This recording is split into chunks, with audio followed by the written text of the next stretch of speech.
கேளு கதை கேளு எபிசோட் 14. ஒரு தோட்டத்தில் ஒரு மாம்பழ மரம் இருந்துச்சு தங்கம். அது பக்கத்துலேயே ஒரு பெரிய ஆலமரம் இருந்துச்சு தங்கம்.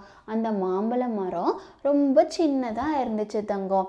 அப்போது ஒரு நாள் ஒரு குருவி ரொம்ப தூரத்துல இருந்து பறந்து வந்துட்டு இருந்துச்சு தங்கம். அந்த ஆலமரத்தை பார்த்தோன்னே, சரி நம்ம இந்த ஆலமரத்தோட கிளையில உட்காந்து நம்ம ரெஸ்ட் எடுக்கலாம் அப்படின்னு சொல்லி அந்த ஆலமரத்தை கிட்ட போய், ஆலமரம் நான் ரொம்ப தூரத்துல இருந்து பறந்து வரேன், எனக்கு ரொம்ப டயர்டாக இருக்குது, நான் கொஞ்ச நேரம் உன்னோட கிளையில உட்காந்து நான் ரெஸ்ட் எடுத்துகிட்டு போகட்டுமா அப்படின்னு சொல்லி கேட்டுச்சு தங்கம். அதுக்கு அந்த ஆலமரம், நீ என்னை பாரு, நான் எவ்வளோ பெருசாக இருக்கேன், நான் உனக்கெல்லாம் இடம் கொடுக்க மாட்டேன் அப்படின்னு சொல்லிருச்சு தங்கம்.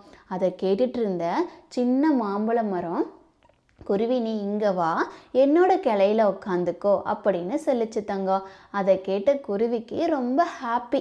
அப்புறம் போய் அந்த மாம்பழ மரத்தில் இருக்க கிளையில உட்காந்து ரெஸ்ட் எடுத்துச்சு தங்கம்.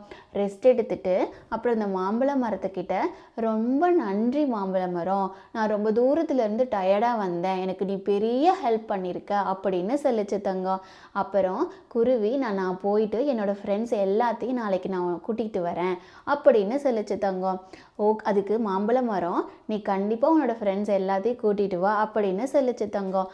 அந்த குருவி அதே மாதிரியே அடுத்த நாள் தன்னோட ஃப்ரெண்ட்ஸ் எல்லாத்தையும் கூட்டிக்கிட்டு அந்த மாம்பழ மரத்துக்கு வந்துச்சு தங்கம். அப்போது அந்த மாம்பழ மரத்தில் உட்காந்துக்கிட்டு ஜாலியாக ஹாப்பியாக பாட்டு பாடிக்கிட்டு அங்கே இருக்கிற மாம்பழத்தெல்லாம் பறித்து சாப்பிட்டுக்கிட்டு ஜாலியாக இருந்துச்சு தங்கம். அதை பார்த்தோன்னே மாம்பழ மரத்துக்கு ரொம்ப ஹாப்பி, நமக்கு நிறைய ஃப்ரெண்ட்ஸ் கிடச்சிட்டாங்க, இனிமேல் நம்ம ஃப்ரெண்ட்ஸோட ஜாலியாக இருக்கலாம் அப்படின்னு நினச்சிச்சு தங்கம்.